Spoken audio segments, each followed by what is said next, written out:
Today we are going to talk about the personal pronoun in accusative. So in this topic we are going to learn about some of the cases in German grammar, what are the use and need of that, and their 4 cases, how it works.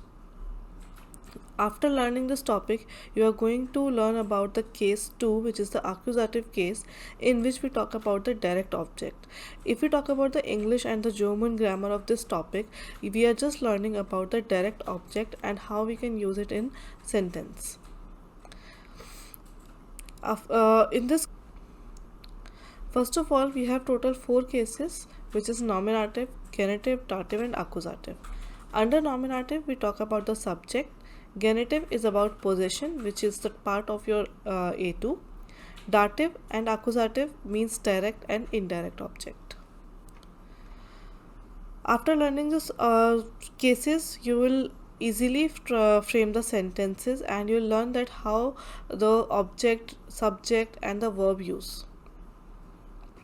Now comes what is the need of the case. Need of learning any grammar topic is just one thing, that you can know how to frame the sentence and how you can speak about it. So basically these will help you to frame the sentence structure. What about the subject? Now subject is something which helps a sentence to start. Like if we talk about the English grammar, we are saying the sentence, the book belongs to the man.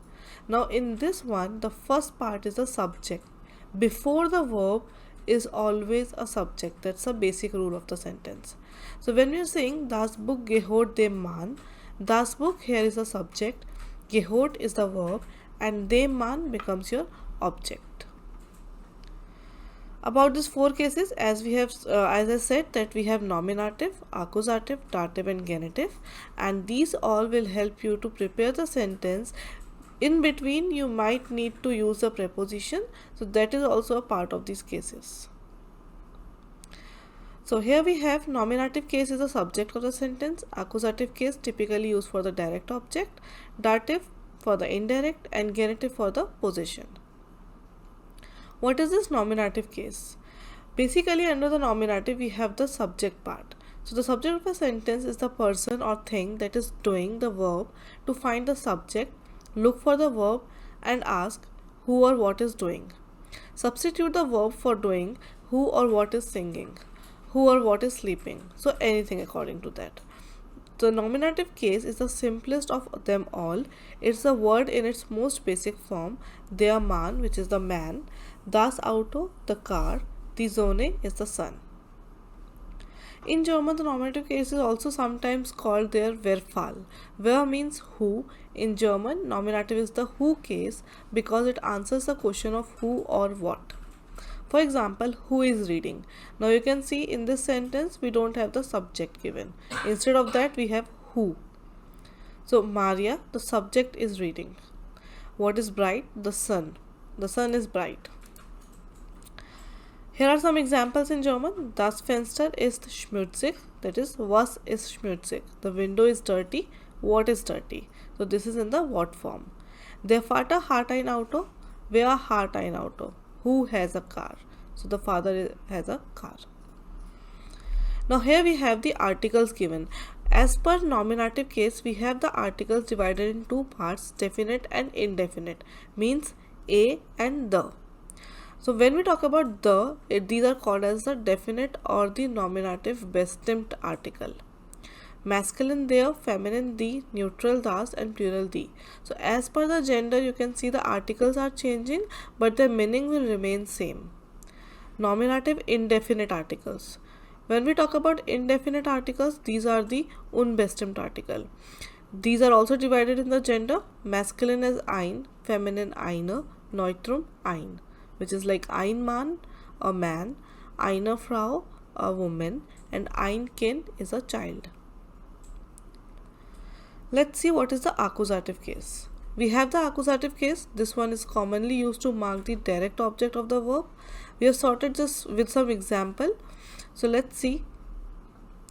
I am reading a book. In this one, I is the subject because the question comes is who is reading the book. A book is the direct object, which is like what is being read. So who is reading this book becomes the nominative. What here you are reading, that becomes the accusative. So as per the example of German, we can say that ich kaufe den Kugelschreiber. I am buying the pen. Now if we just talk about the subject part, before the verb is ich, which is the subject, and after the verb is the accusative, which is den Kugelschreiber. So to understand the difference between the nominative and accusative, simplest way is learn what is given before the verb is always nominative, and whatever is given after the verb is always accusative. So these are the articles given for the accusative: den, die, das, die. Now here comes one more thing. Whenever your case changes, your gender, your article will also change as per the cases. So every case has their own articles, own verb list, and own sentence structure. So here in the accusative case, if we compare with nominative, the subject part, just the masculine is different. There we were using their, now here we have den. So after the verb, whatever is coming, you will use the accusative form, that is the article of the accusative case. In indefinite, we have einen, eine, ein. What is the direct object of a sentence? The thing, always as you see that the direct object receives the action of the verb. To find the direct object, look for the verb and ask who or what is being, for example, being reading, who or what is being kicked, who or what is being sleeping.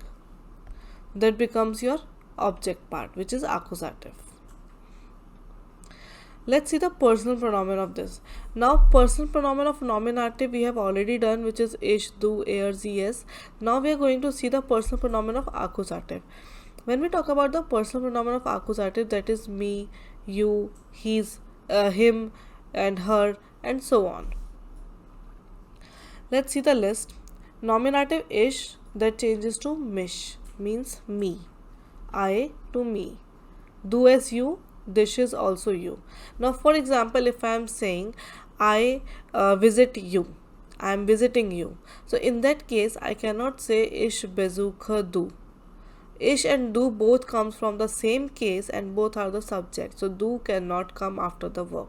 Rather we will say ich besuche dich.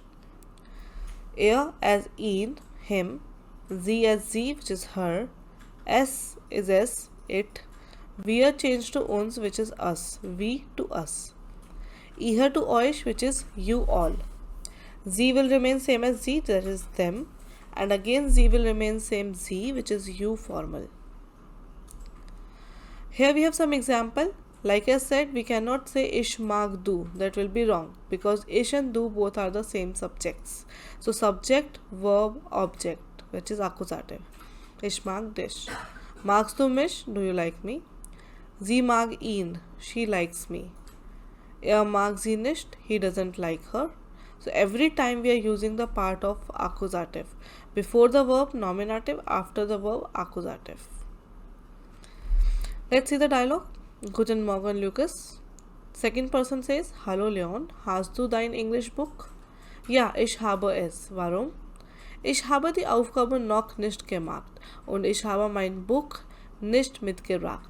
Darf ich mir dein Buchkurs borgen? So here we are saying that good morning Lucas, hello Leon, do you have English book? Yeah, I have. Why? I have the homework, so could not bring it. Can I borrow yours? Vielleicht können wir die Arbeit zusammen machen. Ich habe sie auch noch nicht gemacht. Maybe we can do the work together. I also have not done that. Das geht. Hast du auch einen Bleistift? That good. Do you have pencil?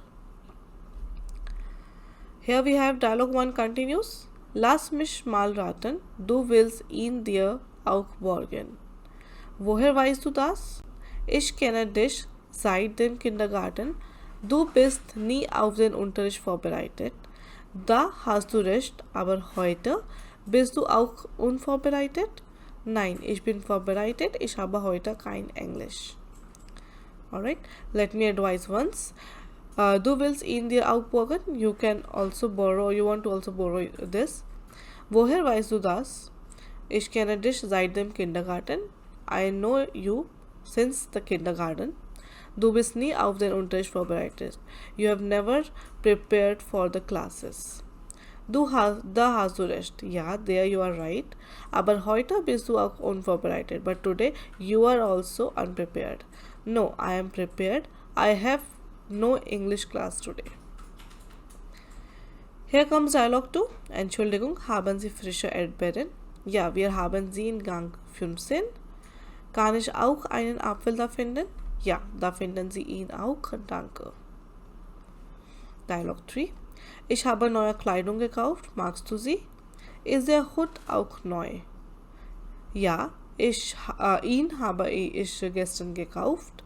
Ich mag ihn nicht. Die Hose ist aber schick. Danke. Ich habe sie in der Steinstraße gekauft. Was denkst du über meinen Hut? Hörst du mich nicht? Ich habe schon gesagt, ich mag ihn nicht. Warum streitet ihr euch? Warum mischst du dich ein? Wir haben dich nicht eingeladen. Lass uns in Ruhe. That's all about this topic. You just go through with the dialogue once again and try to understand that how they have used the personal pronoun of accusative and nominative in the sentence, and you can, for your better understanding, underline the subject and the object part, so that later on when you do the revision you will be clear with with both the things. Till then, stay tuned and see you in the next video.